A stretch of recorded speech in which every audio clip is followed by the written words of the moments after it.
Muchísimas gracias a todos por la asistencia, Santos. Me uno a las gracias también, a Lucía, a todos y por un placer estar, y a ti, estar aquí. Naturalmente, por este embolado que Vamos a ver si te metido. recordamos cosas de tu biografía intelectual. El año 2011, el profesor José Álvarez Junco y yo misma editamos un libro colectivo de homenaje a Santos Juliá que se llamaba La mirada del historiador, un viaje por la obra de Santos Juliá. Fue un libro de homenaje no tan al uso, porque exigimos a los autores que escribieran sobre determinados temas, no les dejamos que decidieran cuál, sino que tenían que ser temas relacionados con la obra de Santos Juliá. Y yo no sé si, ahora lo dirá Santos, no sé si Santos se sintió jubilado por anticipado, es posible que sí, pero si fue así, pues estábamos muy equivocados, porque desde que se publicó aquel libro hasta ahora, Santos ha publicado yo creo que otros 3, 4. Publicaste ese mismo año Elogio de la historia en tiempos de memoria, que es en realidad una autobiografía intelectual tuya. Publicaste después Camarada Javier Pradera. Publicaste después Nosotros los abajo firmantes, que ha citado Lucía, Premio Caballero Bonal. Y has publicado recientemente Transición. No está mal para un jubilado, me parece que es un récord. Bueno, en ese libro, Marisa González de Oleaga, compañera de departamento, escribió un artículo que era en parte una entrevista, ¿no? Y en ese artículo Marisa decía, o tú le contabas a ella, que por fin estabas haciendo lo que te gustaba. No te estabas refiriendo a ese momento en concreto, sino a los últimos años de tu trayectoria, porque en realidad llegaste tarde a esto de la historia, ¿no? Es decir, antes de que llegaras a la historia, nosotros siempre te asociamos con la historia, pero antes de que llegases a la historia hay una parte larga de tu vida que creo es importante para entender también lo que viene después, ¿o no? Quiero decir, tu traslado desde Galicia a Sevilla, sí. Sevilla... Bueno, para lo que vino después, si esa es la cuestión, bueno, yo planteo esa cuestión, pero...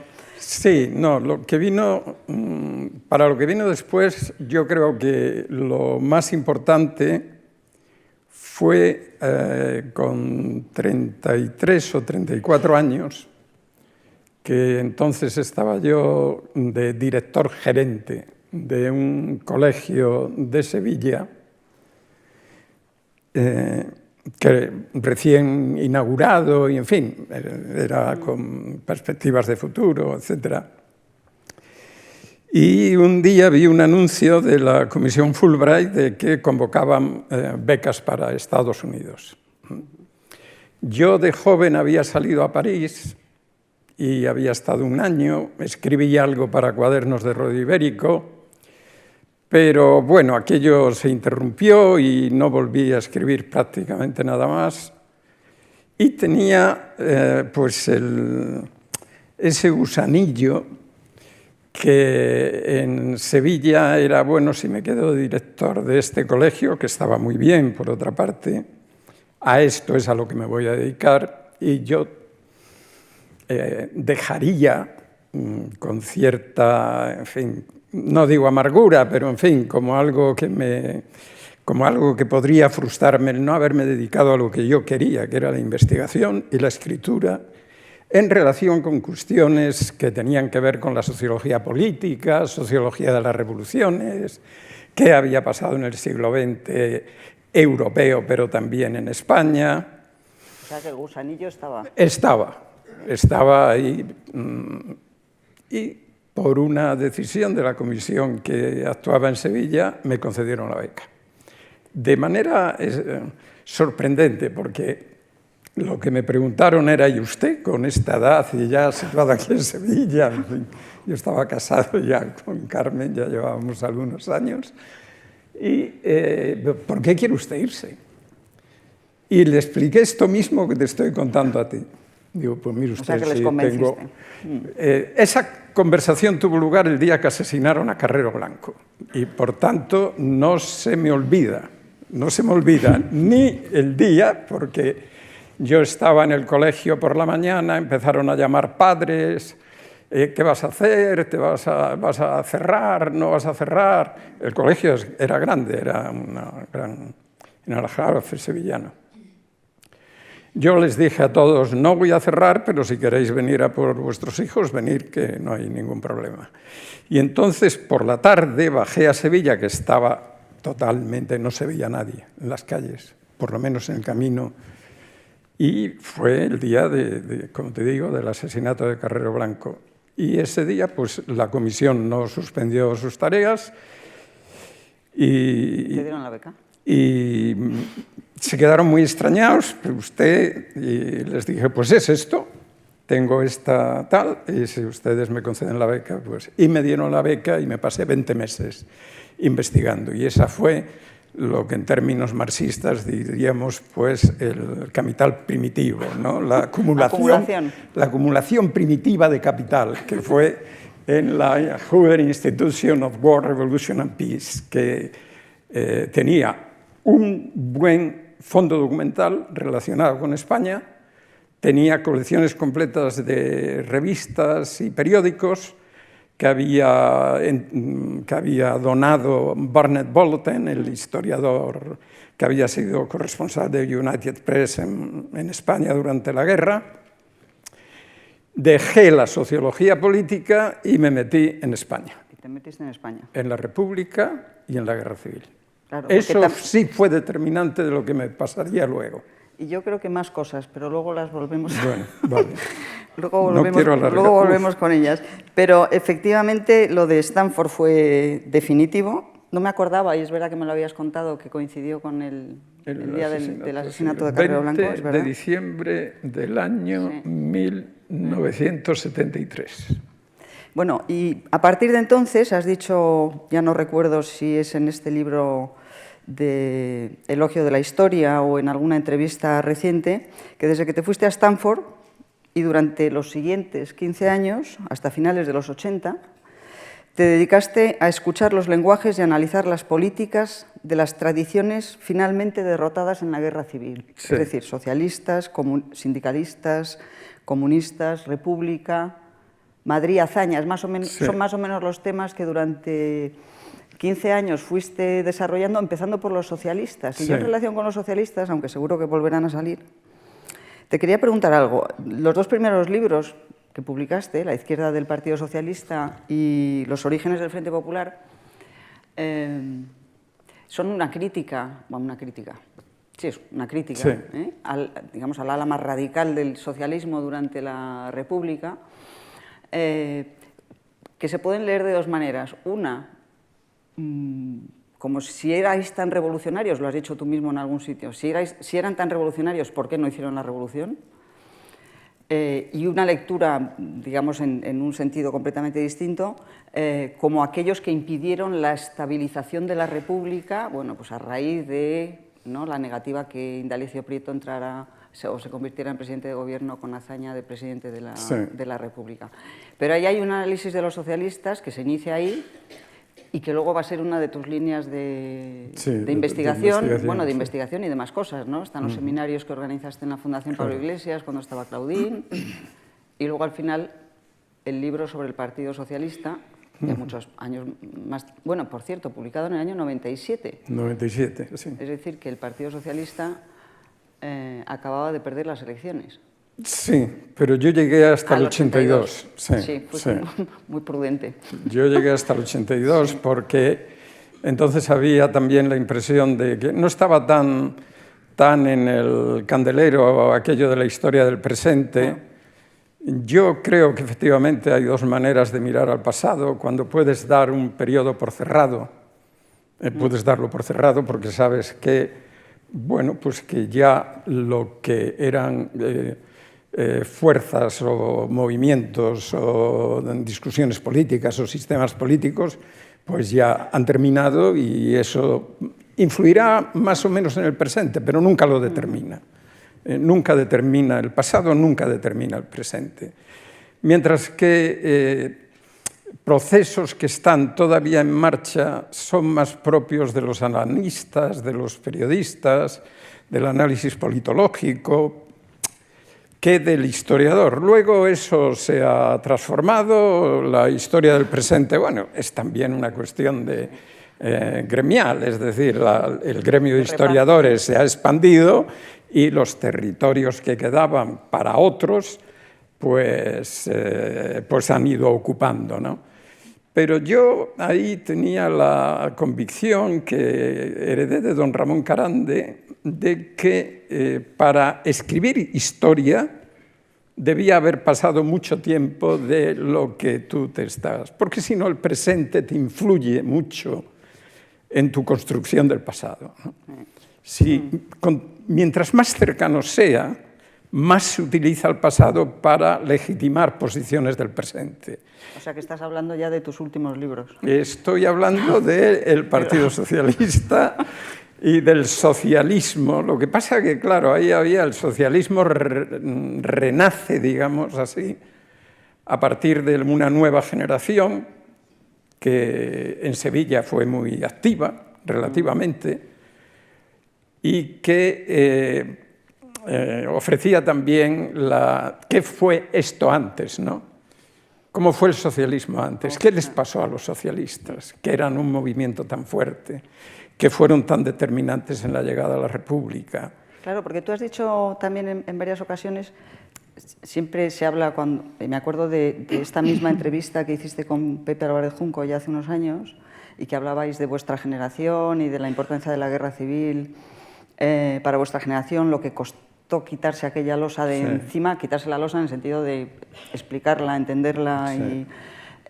Pero tú también has dicho muchas veces que en realidad tu interés no era, puede ser una cosa que parece como de detalle, ¿no? Que no era tanto la guerra como la República, es decir, qué pasó en la República. Y entonces, tanto tus socialistas como después el libro sobre Madrid, que fue tu tesis doctoral, creo, ¿no? ¿O no? No, el libro de Madrid primero. Sí, el Madrid de la fiesta popular a la lucha de clases. Sí. Y por supuesto, Azaña. Sí. Tú lo que estás contando ahí, es decir, estás, creo, haciendo o mostrando la enorme complejidad de los años 30. Es decir, hay una resistencia sistemática a aceptar esto de las dos Españas, los dos bloques condenados a enfrentarse finalmente, ¿no? Entonces, en lo que te metes es en el análisis de los años 30 desde distintos puntos de vista y con distintos sujetos, pero fundamentalmente en el desarrollo de la República, aunque por supuesto también escribes de la guerra. Y escribes de la guerra de una manera un tanto distinta, ¿no? Porque haces análisis político de lo que ocurre durante la guerra, ¿no? Sobre todo en el lado republicano, ¿no? Es decir, la complejidad de los años 30. Yo creo, es decir, cuando nosotros crecimos, digo nosotros, gente nacida un poco antes de la guerra, un poco antes, durante la guerra o un poco después de la guerra. Nosotros crecimos con la losa del fracaso encima. Es decir, la historia que a nosotros nos contaron, bueno, en la infancia era la historia de la cruzada, de la España, de tal. Esa historia de la mirada de la generación que va de los nacidos del 35 al 48 o 50, desaparece con la brutal impresión que nos produce la miseria en la que llegamos a los años de la razón política, ¿no? Es decir, se llega a los años de la razón política pues a partir de 18, 19, 20. Esos años, la miseria terrible en que vive la mayor parte de la gente en los suburbios de las ciudades, sin agua, sin electricidad, los movimientos migratorios, gente desarraigada. Te estoy hablando del último lustro de los 50 y comienzos de los 60, ¿no? Estás hablando de tu Sevilla. Estoy hablando de mi Sevilla, pero estoy hablando de todos los... Claro, estoy hablando de Sevilla, sobre todo. Es mi impresión, pero yo veo esa impresión en la novela de Luis Martín Santos, de la salida al suburbio, ¿no? Los años de silencio. Entonces, todo lo que nos habían contado se desmoronó. La guerra no es esto, la guerra es Bueno, en los que escribieron entonces manifiestos, la guerra pasa a ser la inútil matanza fratricida, ¿no? La cruzada desapareció por completo de los labios de esa generación, por completo. Y el triunfo de la España de siempre y toda aquella historia. Entonces ahí, a eso, a mí me da la impresión de que le sustituyó algo que don Ramón tenía también siempre, que repetía mucho, ¿no? ¿Y qué le parece a usted la historia? ¿Qué le parece a usted la historia de España, don Ramón? Y don Ramón decía, es una historia con muchos retrocesos. Fíjate que la mirada de don Ramón era la mirada de alguien del 14, ¿no? Es decir, alguien que cree que España ha salido finalmente de aquella fatalidad de la decadencia, del siglo XIX con guerras civiles, y que está dirigiéndose a Europa, que está en marcha en Europa, que es la creencia de la generación del 14. O sea, don Ramón, a mí cuando hablábamos y tal, me dijo, no aprenda usted inglés, aprenda alemán, que es que una vez que aprenda usted alemán, ya el inglés le vendrá por su cuenta, lo importante es aprender alemán.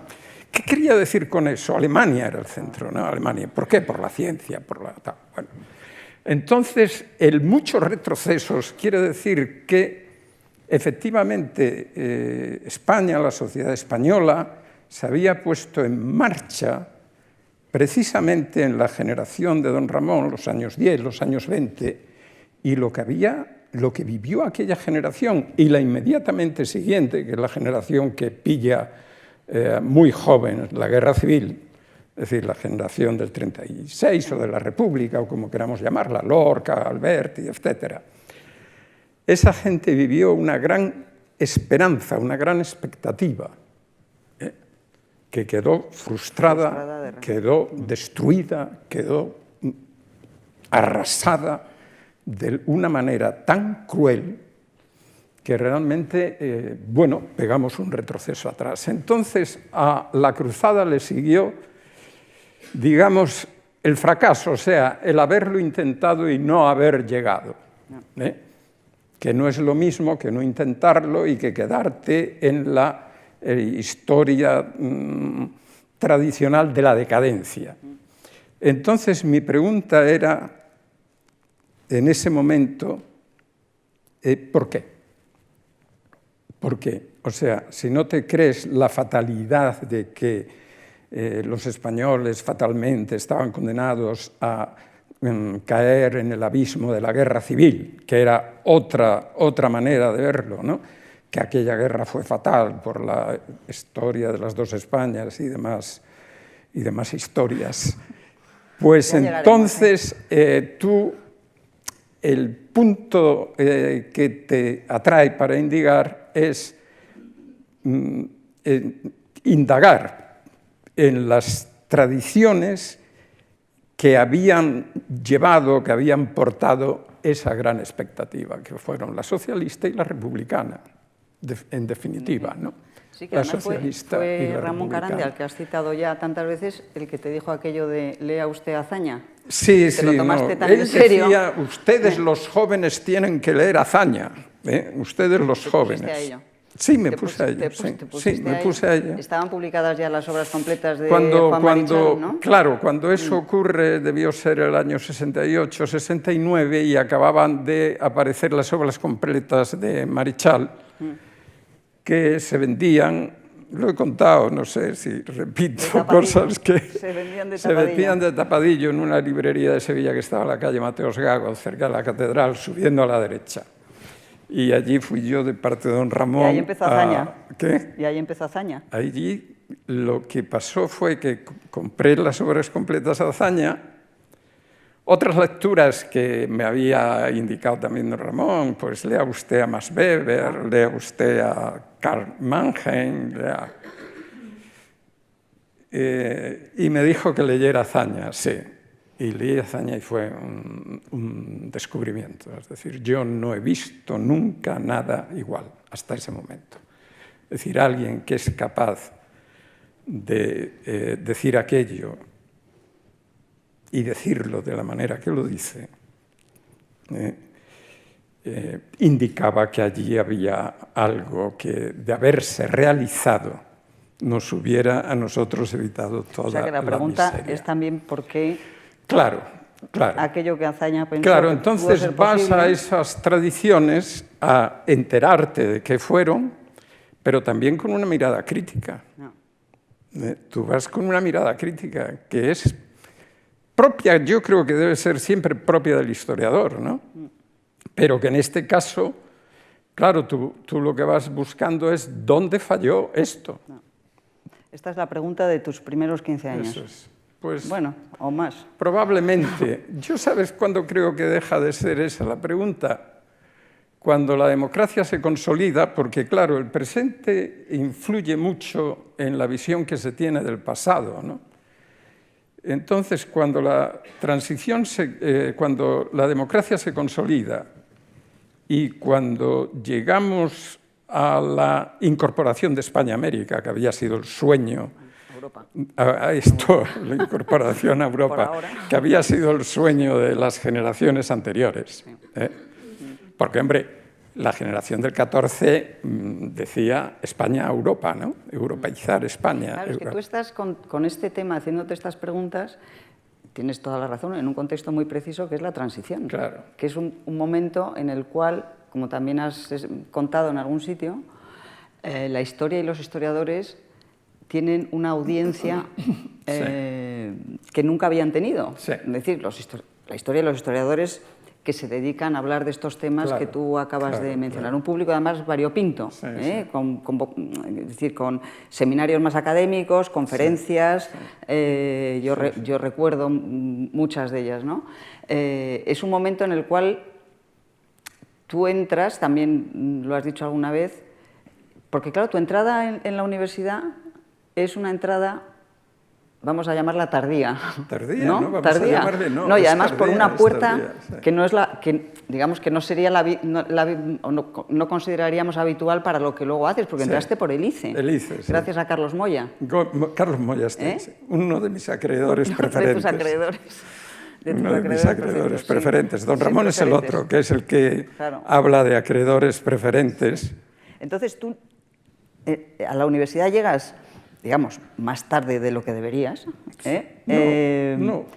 Pero a la comunidad de historiadores llegas a esa comunidad de historiadores, yo la recuerdo, y además con una cierta añoranza, porque yo creo que ya no existe, no existe como existió entonces, en el sentido de que no solo de la audiencia que se tenía, sino de la capacidad de debatir, discutir y de sentarse alrededor de una mesa gentes que pensaban de manera totalmente distinta y no pasaba nada, ¿no? Había enormes discusiones, pero nunca llegaba a esto que me temo que ha pasado más recientemente, ¿no? De convertir el debate académico en una especie de enemistad o enfrentamiento más personal, ¿no? En aquel momento, bueno, pues eso, era como una explosión que además coincide también con mucho debate metodológico en el que tú también entrabas, ¿no? Porque es el final de la historia social, digamos, clásica, ¿no?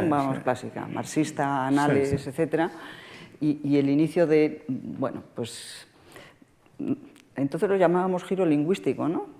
El giro lingüístico el posmodernismo, el giro lingüístico después. Y la historia cultural, ¿no? Que es esta... Tú has entrado en todos esos debates, pero si me permites decirlo así, nunca los haces transparentes en tus escritos de historia. Es decir, está claro que tú has leído todo eso, que estás al cabo de la calle de los debates, que entiendes cuáles son las teorías historiográficas más de moda, menos de moda, más pasadas, menos que tal, pero cuando hablas de eso, hablas solo de eso, es decir, le dedicas... Estoy recordando el libro de Historia Social, Sociología Histórica, por ejemplo. Pero cuando escribes historia, no transparentas lo que tiene detrás. Y yo creo que lo haces a propósito. Bueno, a propósito, pero también siguiendo una inclinación. Para mí la historia es una narración documentada del pasado. Yo defino la historia con esos tres términos. Tiene que ser una narración. Tú cuentas una historia y la tienes que construir, evidentemente, pero no es cualquier historia, no es una historia que tú imaginas, no es una historia que tú vas adornando con tu propia ideología o con tu propia manera de ver, sino que es una historia la que cuentas constreñida por las voces del pasado. Lo explicó muy bien Natalie Simon Davis en la introducción de su precioso libro, El regreso de Martin Guerre, ¿no? Un historiador está constreñido por las voces del pasado. O sea, tienes libertad para narrar y puedes narrar con mayor o menor calidad, penetración, agudeza de la mirada, riqueza de tu léxico, trama. Es decir, el arte de tramar una historia, todo eso cabe. Pero lo que no cabe es obviar una voz del pasado porque te molesta para la construcción de esa narración. Y tú te has dedicado a acumular voces del pasado desde hace eso es. muchísimos años y en enormes cantidades, porque tus libros serían imposibles sin toda esa documentación que se transparenta, ¿no? Todas esas voces que salen, que tienes fichadas en tu... no sé cómo se llama. Es un programa informático. El FileMaker me transformó la vida tanto como Stanford. Sí, el FileMaker debían mandarme, debían hacerme representante de los FileMaker, porque se lo digo a todo el mundo. Pero es verdad, es las voces documentadas, acumuladas, que tú hilas en un relato en el que tú les das sentido. Las voces tienen su significado, pero tú les das sentido a la narración que hilas. Claro, se lo da la misma trama en la que las presentas. Es decir, en este último libro en concreto he tenido mucho cuidado porque se dice tanta banalidad, tan discrecional de lo que fue la transición, que algunos incluso dicen que la transición es una palabra inventada y que es la llamada transición, que claro, ahí, en este último libro yo he tenido especial preocupación de que las palabras de los documentos, lo que han dejado ahí quienes hablaron de transición, desde Azaña, Prieto, Gil Robles, Ridruejo, Satrusti, etc., se les pudiera escuchar. Eso tiene un inconveniente, que puede ser que densifiques demasiado la trama, ¿no? Es decir, que te digan, yo no corto grandes párrafos para meterlos sangrados en el texto, ¿no? Sino que los voy metiendo en mi propia narración. Claro. Pero claro, eso tiene un límite que es que no puedes densificar tanto que el lector, que no necesariamente tiene por qué estar muy informado de lo que tú estás contando, pueda sentir, pues hombre, un poco o cansancio, hastío. Pero la cuestión central del historiador creo que es que narra documentalmente y que narra del pasado. Narrar del pasado quiere decir que nuestra mirada hacia la historia no está dirigida nunca por el uso que del pasado queramos hacer del presente. Es decir, eso hay que controlarlo absolutamente, sobre todo cuando el pasado sigue en alguno de sus efectos presente en la actualidad, ¿no? Entonces, es pasado. Y tú no te puedes dejar de qué utilidad tiene esto para el presente, porque entonces distorsionas la lectura y dejas voces arrinconadas. Es decir, por ejemplo, nosotros tenemos pues, la gran catástrofe de la guerra civil, ¿no? La guerra civil es una guerra entre ciudadanos de la misma comunidad política, por definición. Si las guerras civiles acaban mal, como acabó la española, quiero decir, si no acaban en una paz, los relatos que se produzcan en relación con el pasado tienen que ver con lo que queda pendiente de aquello para el futuro. Bueno, el historiador, y creo que el historiador que piense que lo que importa más en el presente es conocer bien lo que pasó, no exactamente conocer aquello que me puede servir a mí para mi plan político hoy, sea cual sea, socialista, republicano, conservador, sea cual sea. Entonces el historiador está obligado a buscar y hacer que todas esas voces sigan presentes en la actualidad, tal como se pronunciaron en su día, sin distorsión. Esto es un poco lo que está debajo de, digamos, de todas tus publicaciones casi desde el principio, pero sí, lo que estás contando tiene sobre todo que ver con tus últimos libros, ¿no? Creo yo. Fundamentalmente sí, quizá todos. Bueno, las historias de las dos Españas también con el socialismo me pasó. Sí. Es decir, puedo contar el libro que finalmente es la historia del Partido Socialista, una historia posible. Hay varias, siempre habrá varias historias posibles. Bueno, tú siempre explicas qué es lo que pretendes exactamente con los libros que escribes. Es decir, a veces los títulos de los libros podrían hacer pensar que son otra cosa, pero tú te ocupas muy bien de explicar, normalmente en los prólogos de tus libros, exactamente qué es lo que has pretendido hacer, ¿no? Claro, y en el libro que se llamaba, además, el libro sobre el Partido Socialista se llamaba Los socialistas en la política, o sea, que no era la historia exactamente la historia. Javier Pradera, me dijo, ¿por qué no la has llamado historia del PSOE? Y tenía razón, pero bueno. Bueno, pero sí, esto de los títulos, luego vamos con... Pero fíjate, en los años 90, has dicho en algún momento, voy a dar un poco para atrás, después de decir que no ibas a volver a interesarte por el interminable debate sobre posmodernismo e historia, porque ya habías decidido que con eso no ibas a ningún lado, y que ibas a dedicar tu tiempo a ampliar el horizonte temporal. El horizonte, claro. ¿No?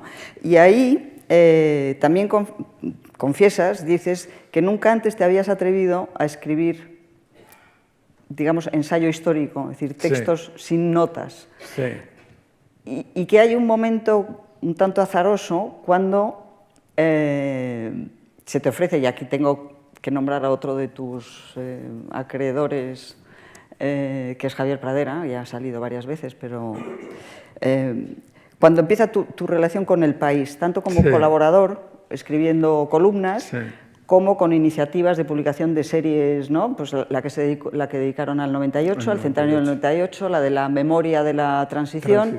Y de pronto el panorama temporal se amplía, y se amplía también, bueno, no se amplía, ¿no? Pero, digamos, esto comencé a tomar afición por el ensayo histórico. Sí. Que lo dices en algún momento. No está reñido con lo que acabas de decir de las voces y de la documentación, ¿no? No está reñido, pero realmente es otra cosa. Es otra cosa porque en el ensayo histórico, yo creo que Ortega lo definió bien, ¿no? El ensayo histórico es un ejercicio, es un texto, es un argumento sin necesidad de citas. Sin necesidad de citas. O sea, que se libera de las citas, ¿no? ¿Y esto te daba un poco de vértigo? No es que me diera vértigo, sino que me acostumbré a escribir sobre citas, incorporando eso que llamo voces del pasado.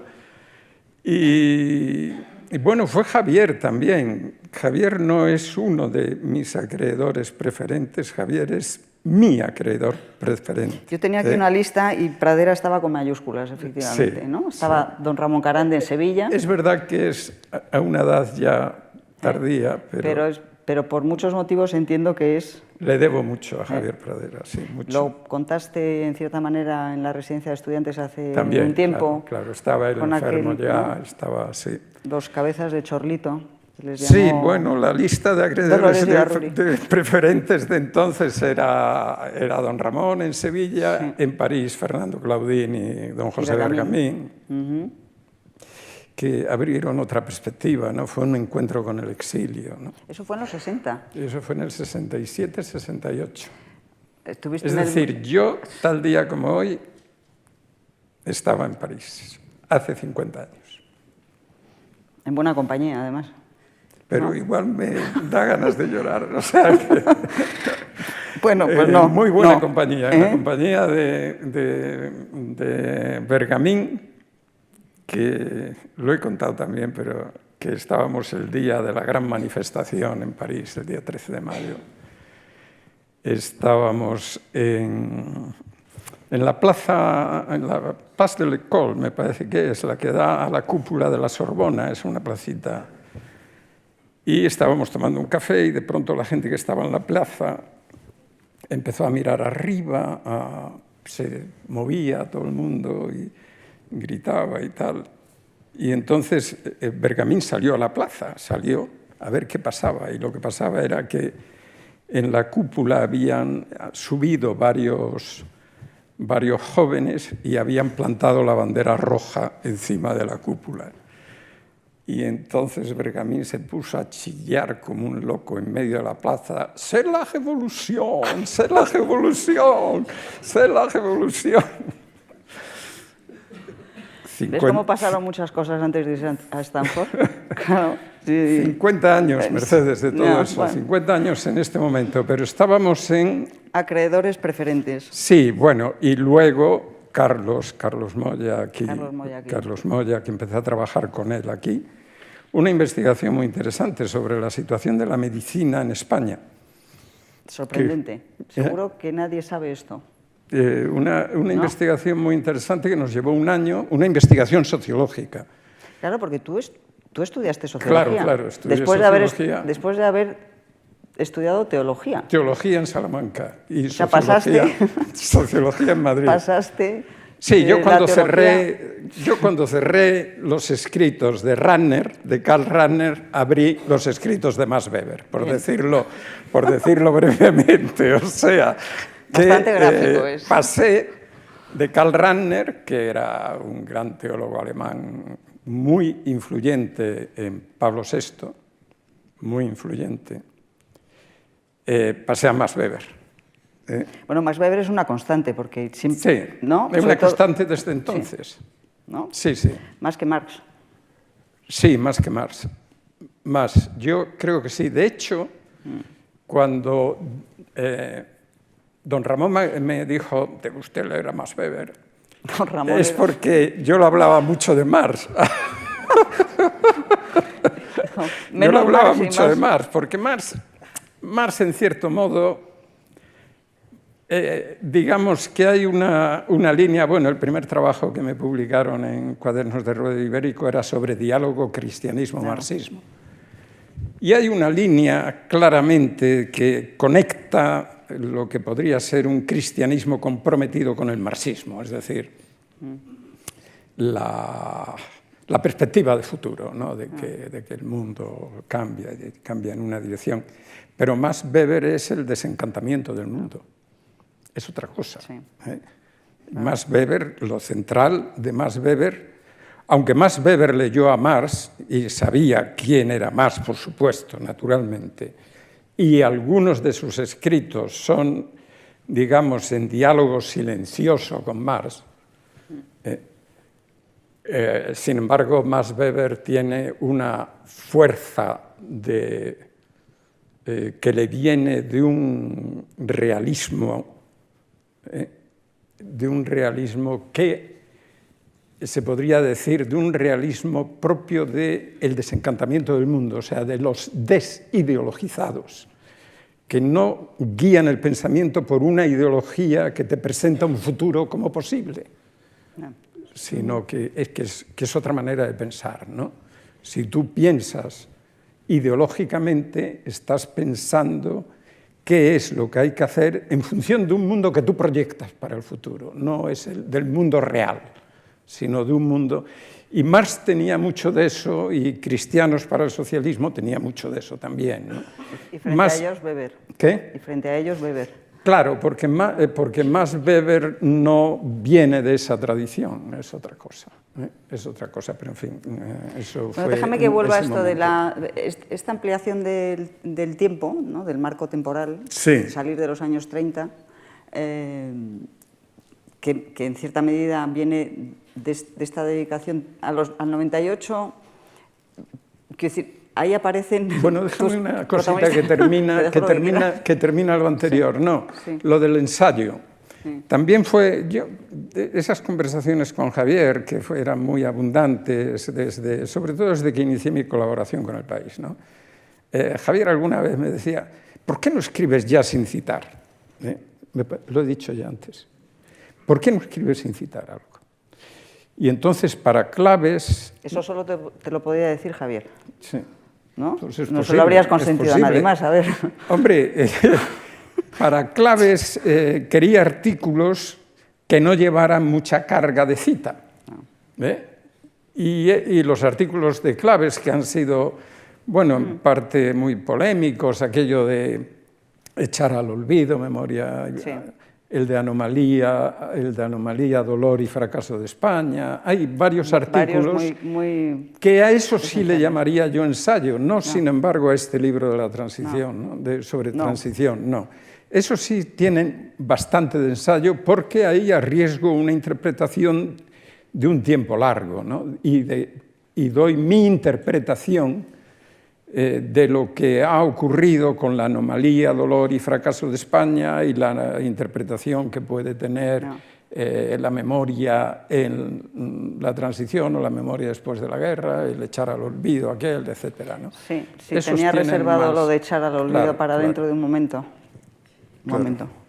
Pero antes nos paramos un momentito en la irrupción de los intelectuales como sujeto de análisis histórico, que esto es el origen de lo que luego será el libro de las historias de las dos Españas, ¿no?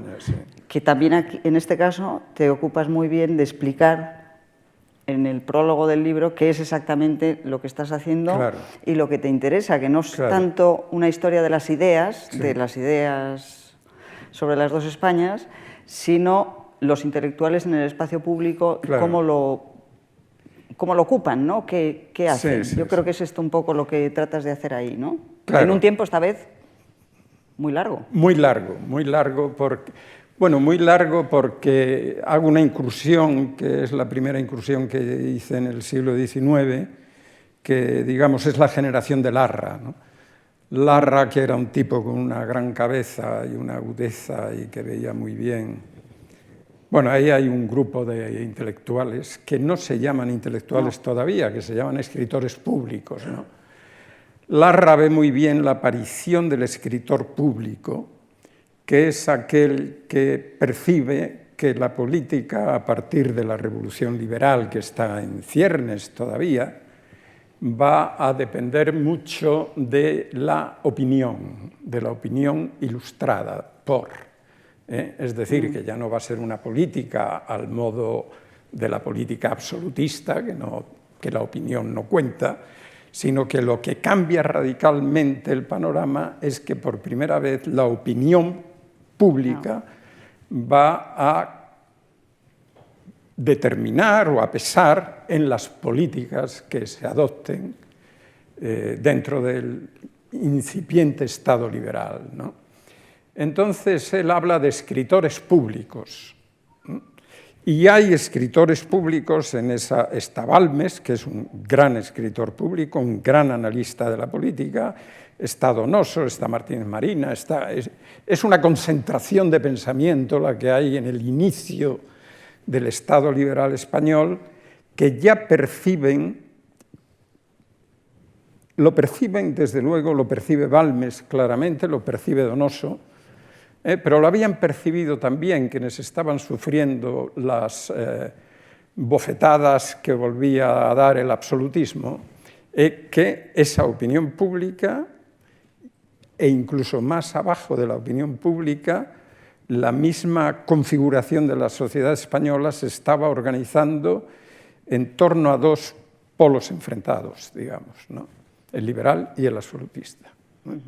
Y entonces ahí empieza empieza a fabricarse, a producirse ese discurso de las dos Españas, que todavía el sintagma dos Españas no está presente, pero sí está ya la España, esos artículos de Larra tan hermosos, ¿no? Que alguna España y la otra España, etc. Y el libro arranca de ahí. Claro, esa problemática vuelve a ser la que define a la generación del 98. La generación del 98 claramente está hablando de una vieja España, de una joven España. Ellos entienden que son la joven España, la vieja España es tal, que hereda, en cierto modo, la del 14, en cierto modo. Bueno, hereda esa misma, digamos, estructura de pensamiento. Ortega, claramente, Ortega es vieja y nueva política. Claro. Sí, sí. Bueno, y los además jóvenes... habla en nombre de una generación, la suya, que se supone que él, son... Sí, claro, no. él se presenta como líder de generación en ese discurso de vieja y nueva política, y es una llamada a la nueva generación en nombre de la nueva España que puede surgir a partir de esa nueva política, ¿no? Entonces ahí había un inicio de comprensión del discurso de los intelectuales que permitía ver después cómo esa misma estructura de pensamiento se reconfigura durante los años 30, como España y anti-España. Esa es una invención de Acción Española. Y cómo eso lo recoge luego la gente del 56, etcétera, ¿no? Y entonces porque eso llegabas, en la primera edición del libro no llegabas a la transición. No llegaba a la transición, he añadido un capítulo. Has añadido un capítulo en la reedición que es muy reciente, yo creo, ¿no? De hace 2 años. De hace poco. Sí, de hace 2 años. Entonces, a mí lo que me interesaba de eso era el intelectual como escritor público, o sea, el intelectual que incide en la opinión, que pretende incidir en la opinión, que es no siquiera, fíjate, porque después la figura del intelectual ha ido evolucionando también. Te iba a preguntar por eso, ¿qué ha pasado en los últimos tiempos? Bueno, yo creo que ha pasado en buena medida la figura del intelectual que venía siendo un incitador, ¿no? Un incitador a la acción. Pero sin ocupar él un lugar en la cabeza, es decir, no orgánico. Esa figura después pasó por el intelectual comprometido, que ya está comprometido con una causa, que la causa suele ser o la nación o la revolución. Las dos grandes causas de los intelectuales han sido históricamente la revolución, y fue el compañero de viaje, que decía Bergamín, compañero de viaje de los comunistas hasta la muerte, no más allá, ni un paso más, decía él, ¿no?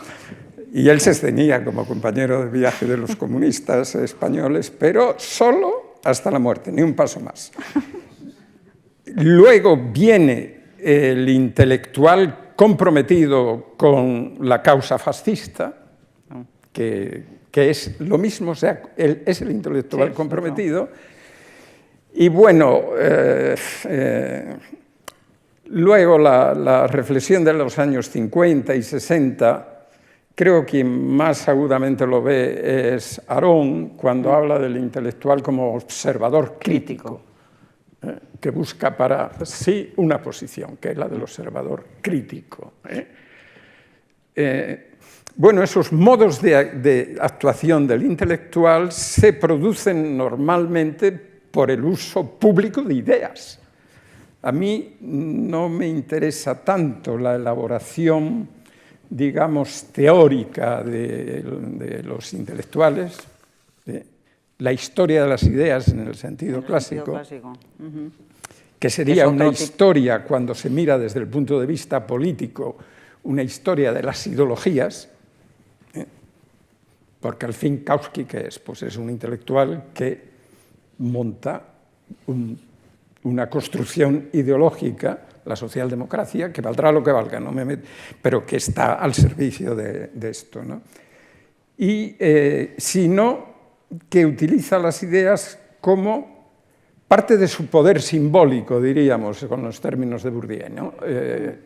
El poder simbólico que se le da al intelectual es que se le dota por una sociedad, a medida que la sociedad se alfabetiza y llega a un uso de razón colectiva más, la autoridad del intelectual va disminuyendo y se va democratizando, etc. A medida que sube más gente al escenario, más democrático, y ya no es ¿qué ha dicho fulano?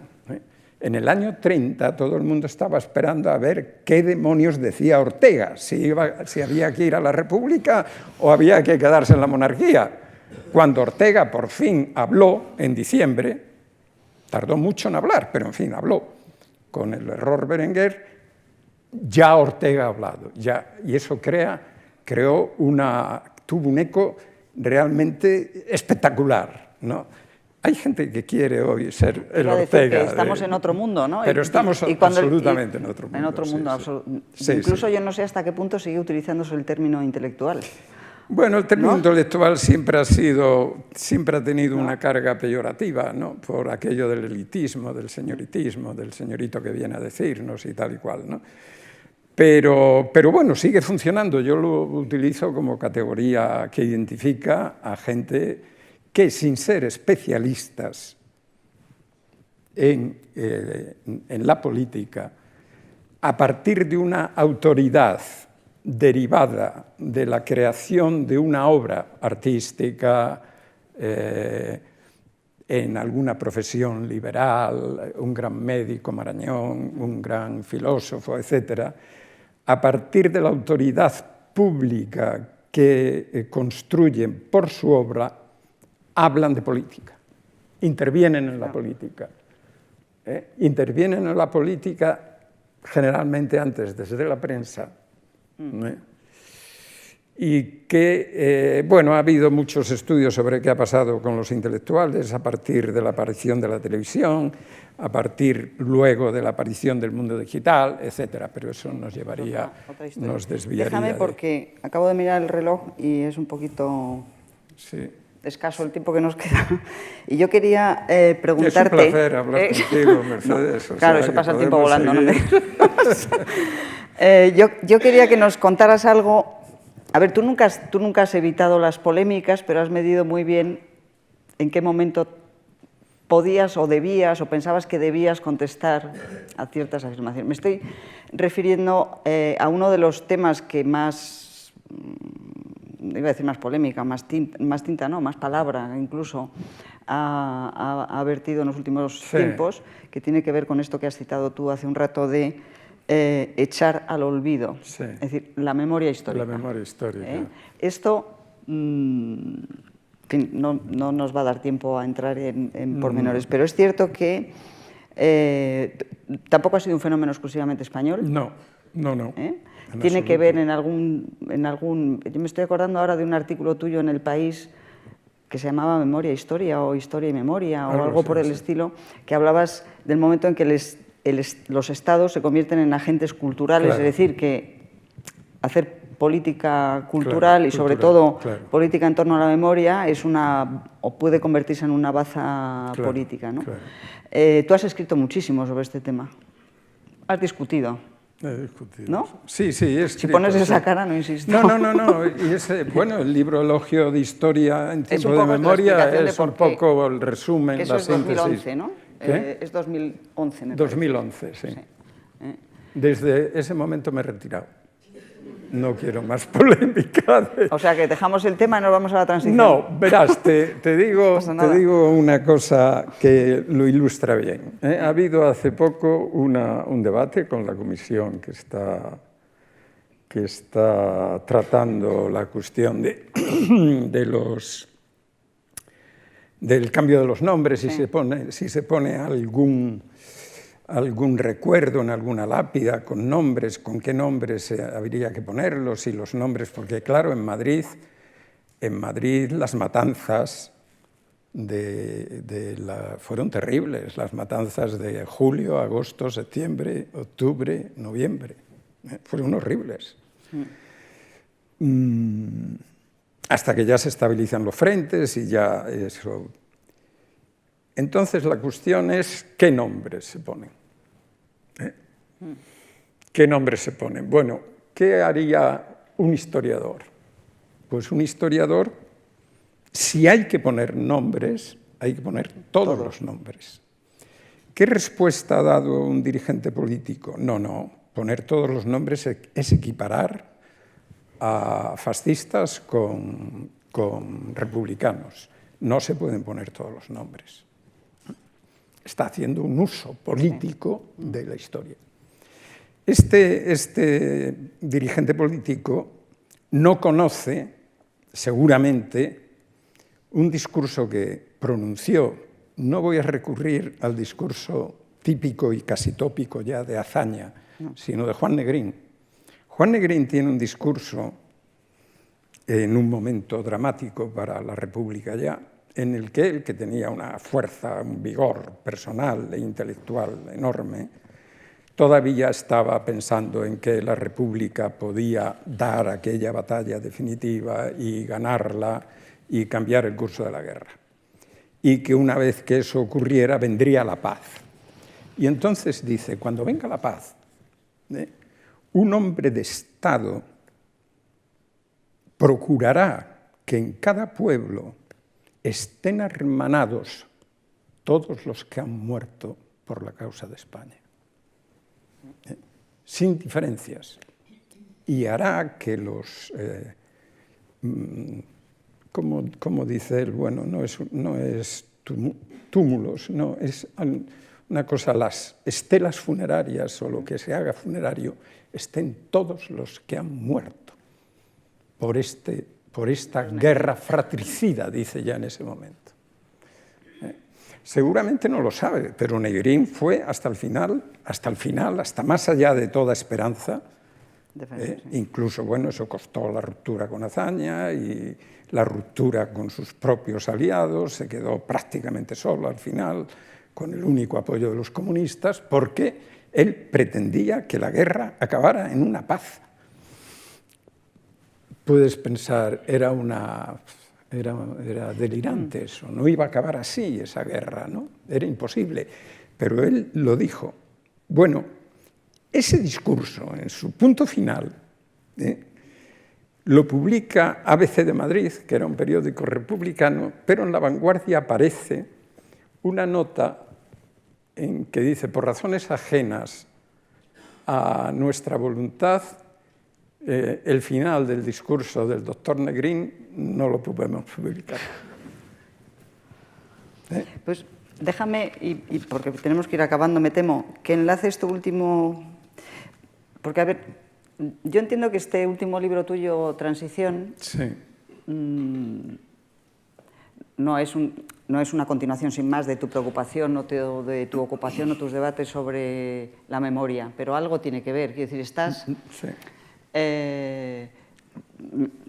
Lo digo porque acabas de citar a Negrín y tu transición, que no historia de la transición, sino transición, empieza con Azaña. Azaña, sí. Es decir, estás volviendo a darles voz a todos los que desde todavía durante la guerra se aventuran a adivinar o a proponer de qué manera se puede acabar con aquello, y después los de quienes hablan de cómo, bueno, toda esta periodificación que vas haciendo de cómo cambia, ¿no? la percepción de cómo poner fin a la guerra, que en realidad es...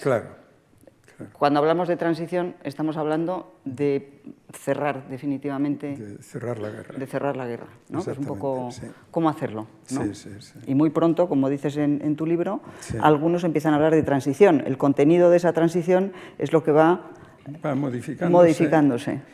Relativamente, se va modificando relativamente. A mí la idea de este libro y el trabajo que he metido en él me viene ya de hace algunos años, bueno, lo que podría interpretarse como una paradoja, ¿no? Los españoles condenados a la guerra civil, los españoles que se matan entre sí, los españoles que vaya a saber usted lo que iba a ocurrir cuando muriera Franco, la opinión de los politólogos, bueno, de Chastilly, el italiano y de algún otro, bueno, ahora no me vienen los nombres, pero lo que escriben de Sartori. Lo que escriben en el año 74 y 75 es que los españoles volverán otra vez al caos que fue la República. Lo dicen, ¿eh? En el sistema de partidos. No me acordaba yo de eso. Sí, no, y tengo una colección, ¿no?, de opiniones de politólogos, incluso Richard Hare. Dice, los españoles, que son gente con una energía tremenda y que la han dedicado, claro, al tener prohibida la política, la han dedicado al desarrollo económico. ¿Qué pasará cuando la política vuelva a ser? ¿Eso es Richard Hare? Eso lo dice Richard Hare en Spain, en el Spain. ¿Qué pasará? Pues que volverán otra vez, etc. Bueno, los españoles no volvieron. Entonces, ese no volver, eso que... En fin, la transición tiene sus problemas, tiene sus violencias, tiene sus idas adelante y atrás, pero hay algo en que sí, que no se le puede negar a la transición, que es la primera Constitución que se produce por acuerdo entre una división ideológica que ha recorrido la historia de España desde muy antiguo. Entonces dicen, bueno, es que los españoles, de pronto aquello que iba a ir al caos es que era el modelo, ¿no? Y ahora ya es el modelo. ¿Y es el modelo por qué razón? Bueno, esa es una explicación que a mí me parecía muy insatisfactoria, sinceramente, ¿no? Y entonces digo, ¿de dónde viene el hecho de que en la transición se pudiera hablar? Un comunista con un católico, un nacionalista vasco con un centralista español, un catalán con un andaluz. ¿De dónde viene esto? Y fui yendo hacia atrás. Es decir, ahora es bastante más fácil que cuando yo empecé esto encontrar un término. En Internet se encuentra, con Google tú encuentras un término y lo puedes... Pero en fin, yo tenía en el FileMaker muchas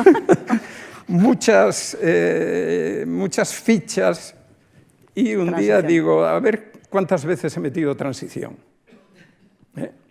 Y me salió la tira de veces. Y entonces desde dije, muy pronto. Claro, transición habla hazaña. Hablan los grupos de católicos republicanos que están en París con los comités por la paz civil y religiosa. Hablan luego los socialistas, Prieto y el grupo que está con Prieto. Hablan los minórquicos que entran en relación con los socialistas. Codifica la expresión el Partido Comunista en el año 56.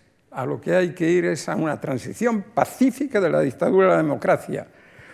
Una resolución del Partido Comunista del año 57, reconciliación, etc. Entonces puedes ver, bueno, transición, esto es una palabra tiene un significado normalmente crea en su alrededor un campo semántico. Cuando hablan de transición, ¿de qué hablan? Pues hablan de que hay que clausurar la guerra civil, hay que terminar la guerra civil, en el caso de los que hablan en el 37, hay que clausurarla en los casos posteriores. Clausurar la guerra civil significa que es precisa una amnistía. La amnistía se está reclamando desde en un proyecto de transición desde el año 48. El primer punto es una amnistía general. De amnistía había hablado Negrín también, había hablado Azaña también, pero es la amnistía, esa amnistía tiene que dar lugar a una reconciliación entre españoles, de esa reconciliación tiene que salir una devolución de las libertades, recuperación de las libertades, y tú vas construyendo el campo semántico de transición. Transición significa que no va a haber un cambio de tortilla, que no va a haber una revolución, que va a haber un tiempo en el que después de todo eso, españoles que vienen de un lado y de otro se encuentran para un proceso constituyente o un plebiscito. Esto no es la creación de unos intelectuales, esto es la creación de una gente que está haciendo política y encontrándose. Porque hay el encuentro de Múnich, espacios... Claro. Conquista Conquista de espacios, ¿no? de libertad. Espacios de libertad. Claro, pero después hay eso, hay entrar en los sindicatos, en los colegios profesionales, en el movimiento vecinal, y ahí se está hablando y se está escribiendo. Y son comunistas y católicos y monárquicos y demócratas cristianos, y están produciendo un nuevo lenguaje que no viene de la República, que no viene de la guerra, pero viene de la democracia.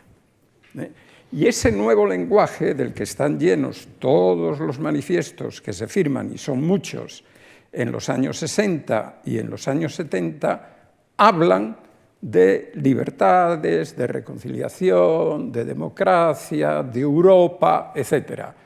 Es decir, que está muy hablado. ¿Quiénes quedaron fuera de este hablar común? Pues quedaron fuera quienes dentro del régimen aspiraban, desde luego, contra esto estaba lo que hemos llamado el búnker y todo eso, por supuesto, el alto mando militar, por supuesto, pero hay una zona intermedia que es un tipo de demócratas cristianos y de gente que viene de Falange, incluso de la gente que viene del régimen y que piensan que es posible una reforma, una evolución desde dentro. Cuando se abandona el lenguaje de la reforma, con la caída de Arias y Fraga, ese grupo de gente, esa gente, empieza a adoptar el lenguaje de transición. Es decir, Adolfo Suárez empieza a hablar de transición en el otoño del año 76. Y empiezan a incorporarse a conversaciones. Yo no digo que esté pactado todo, para nada, pero sí se conversa, sí se habla, y se habla un lenguaje en el que es posible entenderse. Se entiende un nacionalista catalán con un centralista. Se puede entender, y se pueden entender, bueno, en la sesión en la que se aprueba la ley de amnistía, Arzallus dice: nosotros, que nos hemos estado matando unos a otros hasta hace muy poco tiempo. Y cuando dice eso, es que está allí viendo a quién se estaba matando. O cuando lo dice Marcelino Camacho, ¿no? Nosotros, que hemos sufrido persecución, pero la persecución estaba sufrida por gente que estaba allí, y se están viendo las caras. Y pueden hablar un lenguaje. Ese lenguaje no se inventa de la noche a la mañana. Entonces yo y tuve algún debate con Javier en ese sentido, con Javier Pradera, en el sentido de que... No éramos demócratas. Claro, no éramos demócratas, nosotros no éramos demócratas. Y yo le decía, no... Bueno, no éramos demócratas porque, bueno, quien fuera, ¿no? Él se decía, no éramos demócratas porque había sido comunista 10 años. Y por tanto, pues el comunista iba a otro fin, ¿no? Y yo le decía, no éramos demócratas, no veníamos de una tradición demócrata. Él decía, no habíamos leído a Stuart Mill, no teníamos una conexión directa con el pensamiento de los padres fundadores de la democracia americana. Es verdad, pero actuábamos como demócratas. Cuando se organizaba una mesa redonda en el que un católico y un comunista se encontraban para organizar un curso o lo que fuera, estaba actuando como un demócrata.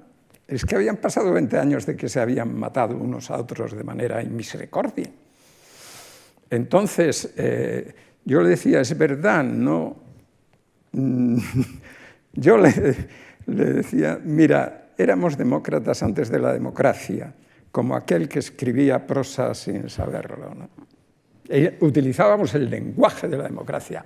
No es verdad, lo digo, lo insisto a veces, a lo mejor con demasiado énfasis, no es verdad que los españoles se acostaran autoritarios y se levantaran democráticos, para nada. Eso es algo que se viene construyendo.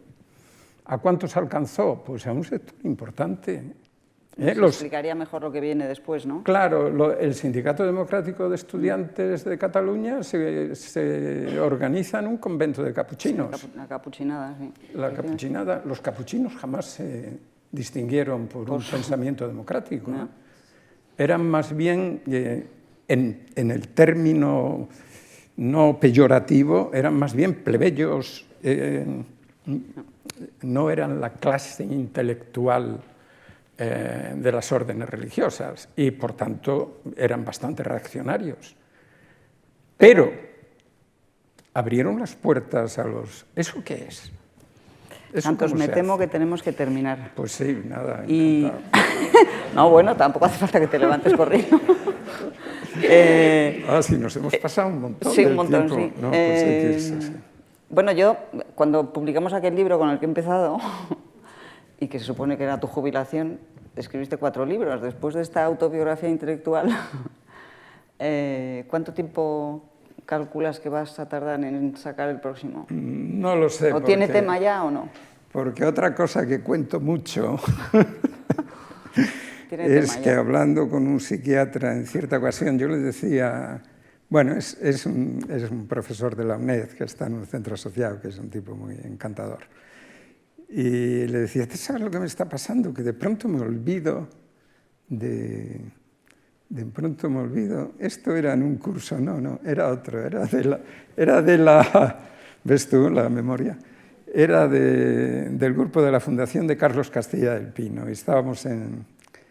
Este me decía otras cosas en esa misma dirección, pero este fue el que me dijo que me olvido. Yo leo esta tarde una cosa, digo, qué interesante es esto, tengo que tomar nota, y si no tomo la nota y lo meto en mi dichoso, a la mañana siguiente me acuerdo de que he leído una cosa interesante, no sé dónde la he leído y no sé de qué iba. Bueno, pero por lo menos... Y me dice... No te preocupes, eso es que el hipocampo se empedra con la edad. Entonces te seguirás acordando de todo lo que tienes dentro, pero lo que tienes reciente, como está empedrado el hipocampo, lo rechaza, no se mete. Hemos hecho algunas bromas con el hipocampo empedrado. Bueno, muchísimas gracias, Santos. Gracias. Y nos hemos dejado muchísimas cosas que ahora has mencionado. La UNED. La UNED es importantísima porque te ha dejado meter todos esos datos. La UNED es mi alma mater, claro. ¿No? Es mi alma mater absoluta. Porque tú has tenido mucha actividad en esa comunidad de historiadores y hacia un público amplísimo en general, pero estar en la UNED te ha permitido disponer de un tiempo... ¿Sabes? Sí, la UNED ha sido el alma mater, de verdad, mater, espero que no dolorosa como es el libro de Pepe, sino mater de verdad. Pero hay otra cosa que sí quería decir para terminar. Yo debo mucho a el grupo de historiadores que en los años de la transición empezamos a tratarnos, a conocernos, a debatir en torno a Manuel Tuñón de Lara y sus seminarios. Eso nos dio, creo yo, los seminarios que él organizaba, ¿no?